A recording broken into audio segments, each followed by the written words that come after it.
Hey, everybody. How are you guys doing today? You guys should be at work. It's almost 9 o'clock. And I'm attempting to drive, and I've got all kinds of contraptions here so I could go live with you guys. That'd be kind of fun.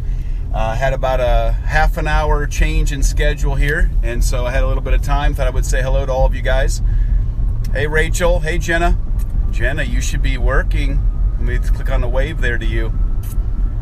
All right, so what I thought I would do is I had some people that after yesterday's live asked some questions, and then additionally I was going to open things up to you guys with any questions that you have, and I've got Rachel and Caleb and Bree watching all the social media platforms. We should be live on Facebook and Instagram and YouTube and Periscope and Twitter, all the fun stuff. And so go ahead and type any questions you have, and I can actually watch Instagram, so if you guys can watch Facebook and Periscope and YouTube, I should be able to handle Instagram. So the question, first of all, yesterday, and again, think of any question you want to ask. I've got about a half an hour here.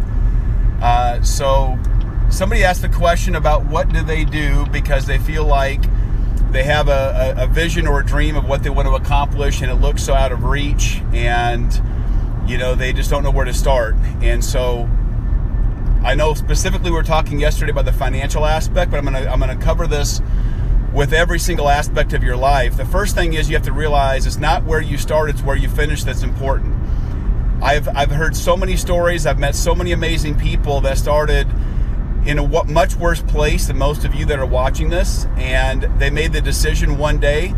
And that's another point that I'll make, which is people always think that change takes forever, and that changing one's life or one's lifestyle or what someone has, that it can take a long time. And the reality is change happens in an instant. It's the instant that you make a decision to change. And where, for example, in a relationship, when you say enough is enough and you draw the line in the sand, or when you go to work and you realize you absolutely hate what you do and you put your line in the sand, or in any area of your life, when you make the decision that enough is enough, that's when great things happen.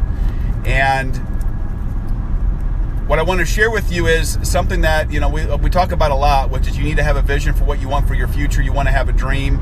And for most people, actually I would say every person, there's every person out there still has a dream, still has a vision of what they want. And when you go to bed at night and you have this premonition or this vision of what your life could be like or what you want in your life, most people just suppress it. Most people don't follow through with it and don't give it much legs, because if they do and they fail, they feel miserable about it. And so that's typically what happens to most people is they get out of college and high school. Let me ask you this question. How many of you got out of college and high school and said, oh my God, let me go world, I want to go out and I just want to be average? How many of you guys did that? How many of you guys legitimately went out and made the decision to be average? How many of you guys met the person of your dreams? Mostly this reaches out to guys, because most of the time guys pursue women, but how many guys went out and told your significant other or your wife? How many of you guys went out and told them and sold them this bill of goods of what life was going to be like with you, what you wanted to create? So why did you quit dreaming? Why did you quit trying and pushing and having this vision of what's possible? Because again, we all have these dreams of what we want for our lives, what we want for what our lives to be like, but we don't give it, again, the legs, we don't give it the power, because when we fail, it hurts, or when we don't reach those things, it hurts. And that's what typically happens. We get out of college and high school and we get a job somewhere, and we may not be happy, it may be a shitty job, so we get another job somewhere. And after the third or fourth job, most of us don't quit pushing anymore. And what we do is instead of keeping our dream out there and the lifestyle that we want and the realities of what we want to have, instead we back those down, our lifestyle, to fit what our budget is. We back our lifestyle down to fit, and our dreams down to where we are versus where we want to be. So here's what happens. I've used this analogy a while back with someone. I forget even who it was. Might have been actually Abrian and Noah. I got your name right this time, Noah. Sorry about yesterday. I do know an Adam Mateo as well. Adam Mateo follows me, and so that's my excuse, and I'm sticking to it. So I was telling Abrian and Noah, when I was a kid, we went to this little, I even forget where it was. There's a flea circus, which is kind of a rinky-dink flea circus. I think it was actually in Vegas. and it might have been at Circus, and there was a little small thing for kids at the time. And so my dad took us in there, and there was fleas, and I noticed these fleas would jump up. Yeah, I can drive with my knee too, guys. So I've got one phone in my hand, the other phone up there, and I'm driving with my knee here. And I've got an Escalade that doesn't drive itself, but at least warns me when I start going off the road. So no worries. Oh, by the way, I also don't have a license. I found that out last week. That's a whole side story of why I should be checking the mail myself. Actually was in Vegas and found out that my address and my license needed to be a correction on it since we moved, and didn't do it, and so they gave me so many days. So long story short, I'm driving on the phone, two phones actually, got an iPad, got a computer here, got cords hanging everywhere, and I'm going 80 miles an hour with no license. So that's the kind of fun shit that I do just to push the envelope. Hopefully none of you that are watching this are cops, or at least you give me a free pass. All right, so I wanted to see how they train these fleas. So these fleas would jump up, and they'd only jump this high. There'd be fleas that would be in another container, and they only jump this high, but there's no lid on it. And some of the fleas they would set out, and I could never figure this out. But this again is going to hit some of you between the eyes. By the way, I'm looking for your questions. I haven't seen any questions here yet. Surely you guys have some questions you want to ask me about, whether it be money or the body or life, or about visions or dreams, or how you push yourself through, or how you get yourself to take action. So I'm looking for your questions. But while I'm doing that, I want to finish this conversation with you, which I think is so important, is we are no smarter than fleas. And what I mean by that is we jump up, and when we get out of college or high school, and either you don't have enough education, you're too young, or eventually, sadly enough, you get to a certain age in your life, you're almost overeducated, you're too high paid. So either you're too young, you don't have enough education, you have too much education, you don't make that kind of money in the city that you live in, you don't have the right education, so all your worth is this. And so we keep hitting our heads, and so because it hurts, and what our minds are trained to do is to keep you away from pain. So what your brain does is it says, do not jump any higher, do not push, do not dream, just assimilate into your surroundings. So what happens is we jump, we hit our heads, we jump, we hit our heads, we jump, we hit our heads, and eventually we don't jump anymore, or we jump just shy of where it hurts. It's the same analogy of when you go to the circus and you see this humongous elephant, and that elephant is chained, but it has a little stake in the ground. That stake, the elephant can barely move its foot and pull that stake out of the ground. It's barely sitting there, and yet the elephant doesn't move. Why is it? Well, because it was conditioned when it was younger. It was conditioned by getting weaned from its mother, and they put its mother close by and put a chain or shackle around its leg and anchor that baby in the ground where it could not pull out. So because of that, that little elephant would pull and pull and pull and cry and try getting to its mother. And eventually, after enough times, we've been trained that 21 times forms a habit or changes a habit. And that's exactly what happens. Not all the little small tugs, but it'll try pushing and pushing and pushing. And eventually, guess what? That elephant, for the rest of its life, when its stake is in the ground, it'll assume that it's locked down. The same thing is true for those that train horses, right? That train horses, a wild horse, you rope that horse down, and eventually that horse, we had a horse when we were a kid, and we would, put that horse out in a certain part so we could eat grass, and we'd move it around and move it around.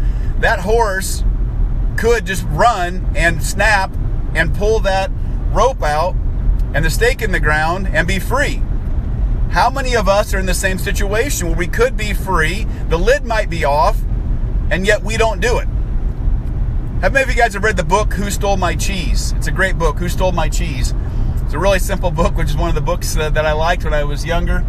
And it tells the story of these two mice, as well as humans in this maze. And I'm going to tell you that in most cases, mice are smarter than men. Mice are smarter than people, because a mouse, you put it in a maze, you put cheese there, it'll keep moving around and going down a path and come back and go to another path and come back and another path and come back until it finds that cheese. Most humans don't do that. Most humans settle. Most humans will go down a couple of paths, a couple of career choices, a couple of businesses that they start and they fail, and they quit looking for that cheese that's out there. Got a couple questions here. How long until we see the recession? From Lori Granger.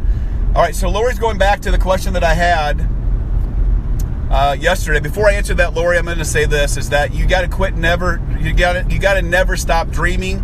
I feel that whether you believe in God, whether you believe in the universe, I believe those dreams that you have are premonitions of what's possible. I believe that all of you have the ability to do something great. I believe that almost everything that stands in your way is an excuse, and you use that excuse because it's a way to let yourself off the hook, because we all like a way out. We all like to tap out. We all like a way to not have to push. So I'm going to give you guys a thought, which is we are the only living creatures that we know of that can dream about what's possible in the future. There have been all kinds of studies talking about dreams, and they know that animals can dream about the past. They can remember the past and dream about the past, which is why if you have a dog, for example, you'll see it kind of moving around because it's scared, or it obviously remembers. It remembers as well and creates these habits from, for example, a storm or fireworks or whatever it might be. But animals don't have, at least from their understanding, don't have the ability that humans do to dream about what's possible. If you guys have read the book Think and Grow Rich, you can go back to the Bible principles. You go back to almost any personal development principles. And what the mind of man or woman can conceive and believe he or she can achieve, there is an impossibility that if you dream it, it is possible. How many people thought it was impossible to fly, to take an airplane? I hear people on an airplane, this several weeks ago, bitching, heading to Vegas, bitching about the flight and how the flight sucked for 3.5 hours and all this shit. To me, it's amazing. I mean, where else can you get on a plane and within a few hours, if you wanted to, go from the East Coast and be in Vegas in 3 hours? That to me is amazing. Once was impossible. Or when man decided to land on the moon, or to go to Mars, or do all the other shit that we're able to do. We thought it was impossible at one time, and somebody dreamed it, or they watched it on Star Trek and decided to create reality out of it. So I'm going to ask you this, is don't stop dreaming. Don't stop thinking about what's possible. You've got it. Once you have that dream, and the question was asked is, how do I get to the next layer here when I see this vision, I see this dream, and it feels so out of reach? You talk about all these things, Kori, that I can do and accomplish and create and have and be more, but I can't see myself getting there. And I want to ask you this, and I want to share this with you. When I see a task that initially I have this vision of what's possible, and my knee-jerk reaction is to say, holy shit, how am I going to do it? I don't go there. I don't focus on the how. I stay with what's possible and why I'm going to do it. And then what I do is I break it down so I can look at the next step. So if you decide you want to go to the top of the stairs, and you're looking to the top of those stairs, or you decide you want to go to the top of the mountain and create something financially, or create a legacy for your kids and your family, or to have the body that you wanted, you see that end vision, that dream of what's possible. But for most of us, the challenge is that we decide to look at the top of the mountain and that rock that we want to put our flag on top of, and we're looking at the top and we focus so much time at the top, we don't think it's possible for us. But if you simply look at each loop that's stuck in the side of that rock that you can clip onto, and you climb a little bit further and you clip onto it, you climb a little bit further, you clip onto it, you eventually will make it to the top of the mountain. Or the top of the stairs, taking one step at a time is the other analogy.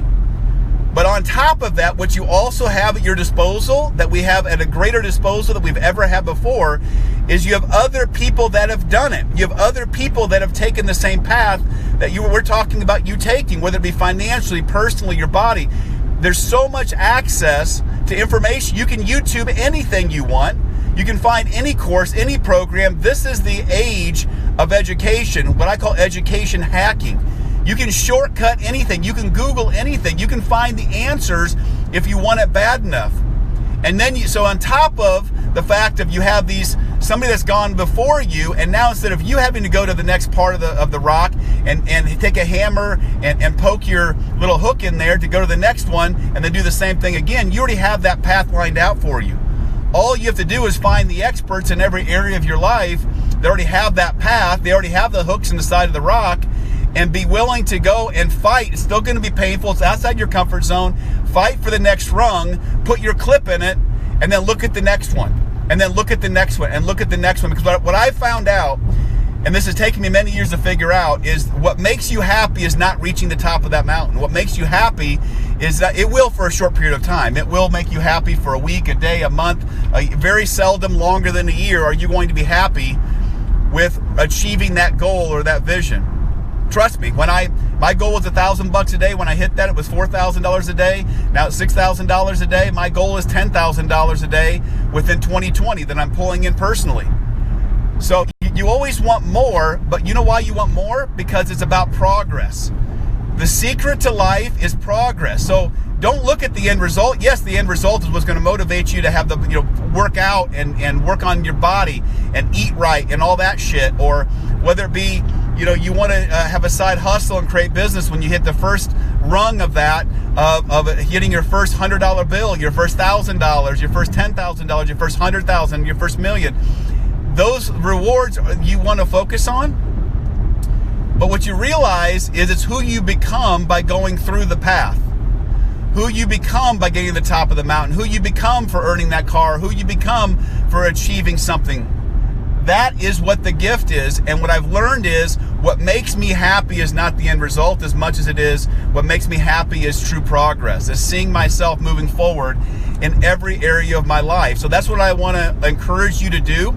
Have your goals, have your dreams, know it's possible, know others have done it, and that is a premonition of what you can do, what is possible. It's impossible to dream something and not actually accomplish it. I promise you, it's not me. This is the Bible. This is Think and Grow Rich by Napoleon Hill, the second most sold book to the Bible. The mind of man or woman can conceive and they believe they can achieve. That's the reality. All right, back to Alex's, this was Lori Granger asked about when would we expect the next recession. I've got my own opinions. I believe it's going to happen after the election. I believe it's going to happen the middle of 2020 is my opinion. Again, I honestly don't give a shit. I don't care because I'm still in the market. I'm still investing in real estate. I'm doing the things I should be doing. It really doesn't matter. And what the key is, which is a whole side topic, is you want to be doing something, Lori, a business or a side hustle or something that you can survive in any season. And what I mean by that is the seasons of the economy, because it always goes in season. You have spring, you have summer, you have fall, and you have in harvest season, you have winter. We have been in harvest season, in fall season way too long. Over a decade now. We've been over a decade. You know your company you're with, you know your job, you know your market, what happens when winter happens. If you've been with a company long enough, you should know. Look back in 2008, what happened? It's going to happen again. Maybe not to that degree of devastation, but it's going to dip. And if you can find a way to be involved in things and be involved in your investments and be involved in things that can weather any season, and you can make it in winter season, you'll make it in every season. How do you overcome complacency from Mo Raza? How do you overcome being complacent? I think the way that you overcome being complacent, because that is the challenge in life, is that so many people accept mediocrity, and because it's not bad enough, let me just share this with you again. Every single one of you watching, unless you're watching from Africa or another third world country, do you realize that poverty in the U.S., what is listed as poverty in the U.S., is still 1% of the world? You are in the top 1% of the world. You want to know, again, look at them. I'm talking to most of you guys that are in America. Why are so many Americans obese? Because they can be. Because they can afford fucking food. And they can keep eating and eating and then go out to eat. They can do all these things. It's because of complacency. It's because mediocrity is pretty fucking good. When I can go on vacation once or twice a year, when I can, take all these vacations, I can go and buy a new car. I can go buy a $100,000, $200,000, $300,000, $400,000 house and pay payments on it. Because mediocrity is okay. But here is the only way I got myself off needle. Because when I was in my 20s, I got complacent and I got lazy, to be quite honest with you. I was making a shit ton of money, I thought at that point, which was, you know, 30 to 40,000 a month, which isn't too bad in the 90s. And I became complacent because it was okay, it was good. And even though my mentor told me, you better save for a rainy day because it's not going to be like this forever. You got to learn how to invest. You got to learn. I didn't heed that. I became complacent. I became lazy. I was putting in maybe 20 hours a week at the most, 15 to 20, because my money kept coming in. And I'm not saying you shouldn't celebrate. I'm not saying you shouldn't enjoy, you know, your fruits of your labor, of what you put together. But I became complacent, but also I got sick. I got sick about myself because I knew I was becoming lazy and I knew I was becoming complacent. And because I was not making progress, I was miserable. Why do so many people, they say the average male, when they retire, dies 6 years later. That's the average. The average male dies 6 years later. Now, women can assimilate a bit better. It's about 13 years on average for women, but most men die within 6 years. And that's because they're no longer making progress. So the way you avoid becoming complacent is a couple of things. One is you lie to yourself. Now, first of all, it could be true, but the way that I get myself to take action, I'll give you an example. Last week, I put in 73 hours, plus I made soccer games, plus I made some dinners, plus I spent time with my kids, plus I went out to eat with some friends, and yet I put in that many hours. The way I push myself is, yes, I have these big, hairy, fucking audacious goals that I want to achieve, but it's not about the money anymore. The money's there. It's about the thrill of the game. It's about creating something. It's about changing lives. It's about putting the needle out there. The way I do it, though, is I keep coming back to this, where I know the average human on this planet lives to about 90 years. So that means you've got 34,000 days. 34,000 days. Hey, Matt Mueller. So, Matt, you and I are close to the same age, within a 1 year off. We've already used half that time, Matt. We've already used half that time. So that leaves us, what, 15,000 days roughly that we've got left, 15,500 days? Take 15,500 days. The average person sleeps a third of that, right? So that now takes us down to about 11,000 days we've got left. We've got 11,000 days, Matt, on this planet of being awake. On top of it, do you want to keep pushing for those 11,000?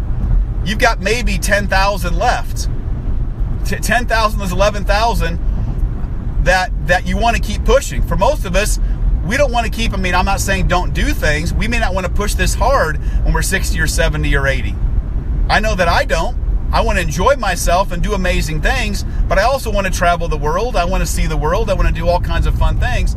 So that, Mo, is how I get myself off of off my ass. That's how I slept a couple hours last night, made it to the gym. I've got a couple hour drive to the other office in Norfolk.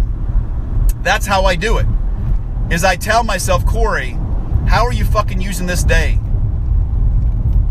You've got 15, 16,000 days left on this planet. You've got about 11,000 days being awake. You want to watch some television, you want to do some other things. Maybe that leaves you 10,000 days.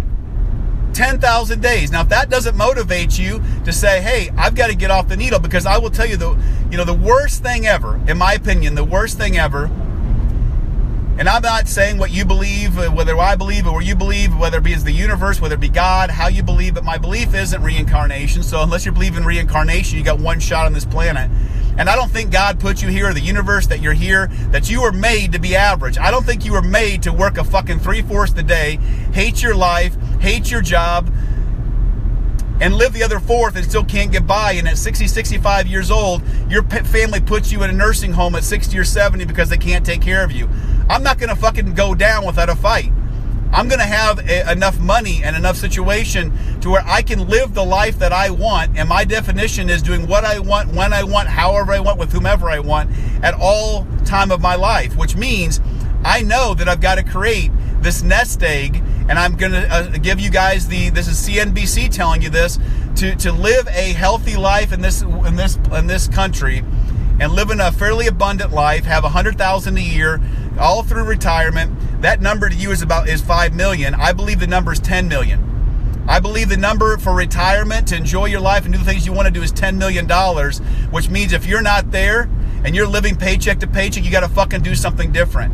And you guys that come to me and tell me, well, Kori, you know, I'm putting in 40, 45, 50 hours.